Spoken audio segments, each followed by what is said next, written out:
Bullet వాహనంలో వచ్చిన ముగ్గురు యువకులు రాష్ట్ర ప్రధాన రహదారిలో గంటపాటు రెక్కి నిర్వహించారు. అనంతరం రాష్ట్ర ప్రధాన రహదారిలో బొప్పాయి కాయలు అమ్ముతున్న ఆమె వద్దకు వెళ్లి ఆమె మెడలోని బంగారు గొలుసు లాక్కొని పరారయ్యారు. ఈ ఘటన ఆలస్యంగా వెలుగులోకి వచ్చింది. ప్రకాశం జిల్లా కొమరోలు మండల పరిధిలోని గోనేపల్లి గ్రామానికి చెందిన ఏలూరు వెంకట సుబ్బమ్మ తమ పొలంలో కాసిన బొప్పాయి కాయలను రోడ్డు పక్కన కుటుంబ సభ్యులతో కలిసి ప్రతిరోజు అమ్ముతుంటారు. అలాగే ఈ నెల 11వ తేదీ మధ్యాహ్నం 1 గంట సమయంలో ఏలూరు వెంకట సుబ్బమ్మ ఒంటరిగా బొప్పాయి కాయలు అమ్ముతుండగా రాష్ట్ర ప్రధాన రహదారిలో బుల్లెట్ ద్విచక్ర వాహనంపై ముగ్గురు యువకులు వచ్చారు.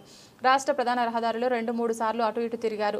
రాష్ట్ర ప్రధాన రహదారిలో చుట్టుపక్కల ఎవరూ లేరని రెక్కీలో నిర్ధారించుకున్నారు. అనంతరం ముగ్గురు ద్విచక్ర వాహనంలో ఆమె వద్దకు వెళ్లారు. బ్లూ షర్ట్ వేసుకున్న వ్యక్తి ఆమెతో అరగంట పాటు మాట్లాడుతూ ఉండగా మిగతా ఇద్దరు దూరంగా వచ్చారు. ఆమెను మాటలలో ఉంచిన వ్యక్తి ఉన్నట్టుండి ఆమె మెడలోంచి బంగారు గొలుసును లాగి వేగంగా పరిగెత్తి ద్విచక్ర వాహనంలో పారిపోయారు. దొంగ దొంగ అంటూ ఆమె వారి వెంట పడినా ప్రయోజనం లేకపోయింది. ముగ్గురు ద్విచక్ర వాహనంలో కొమరోలు వైపు పారిపోయారు. అనంతరం కుటుంబ సభ్యులు పోలీసులకు సమాచారాన్ని అందించారు.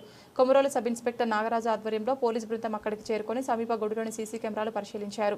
సీసీ కెమెరా దృశ్యాల్లో ముగ్గురు వ్యక్తులు కనిపిస్తున్న స్పష్టంగా లేకపోవడం, వాహనానికి నెంబర్ ప్లేట్ లేకపోవడంతో గుర్తుపట్టడం కష్టంగా మారింది. దీంతో గోనేపల్లి గ్రామం నుంచి తాటిచెర్ల మూటు వరకు అన్ని ప్రాంతాల్లోని సీసీ కెమెరాలు గుర్తించే క్రమంలో 3 బృందాలుగా పోలీసులు విస్తృతంగా పరిశీలిస్తున్నారు. కేసు నమోదు చేశామని, త్వరలోనే ముగ్గురిని పట్టుకుంటామని సబ్ ఇన్స్పెక్టర్ నాగరాజు తెలిపారు. ఇదిలా ఉండగా తన మెడలోని బంగారు గొలుసు 3 నుంచి 4 తులాల వరకు ఉంటుందని, ప్రస్తుత ధర ప్రకారం అది 5 లక్షల వరకు అవుతుందని ఏలూరు వెంకట సుబ్బమ్మ ఆవేదన వ్యక్తం చేశారు.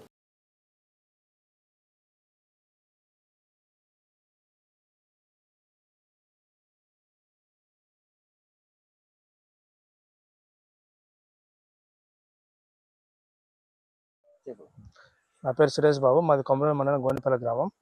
ఇక్కడ పోలేరమ్మ గుడి ఎదురుగా మాది బొప్పాయి తోట ఉంది. ప్రతిరోజు బొప్పాయి కాయలు ఇక్కడ అమ్ముతూ ఉంటారు. మా అమ్మగారు మేమందరం భోజనానికి మధ్యాహ్నం ఇంటికి పోయాము. సుమారు 1 గంట సమయాన మా అమ్మ ఒక్కటే ఉన్నది ఇక్కడ.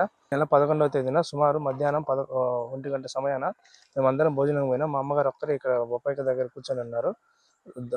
గుర్తులేని వ్యక్తులు ముగ్గురు బుల్లెట్ బండి మీద వచ్చి మాట్లాడుతూ నెలలో దండ తీసుకొని పోవడం జరిగింది. బుల్లెట్ బండి మీద స్థానిక పోలీసు వారికి కంప్లైంట్ ఇవ్వడం జరిగింది. వాళ్ళు వచ్చి ఇక్కడ సీసీటీవీ మొత్తం చెక్ చేసిన తర్వాత కంప్లైంట్ రాసుకోవడం జరిగింది. మాకు సుమారుగా 5 లక్షల వరకు నష్టం జరిగింది.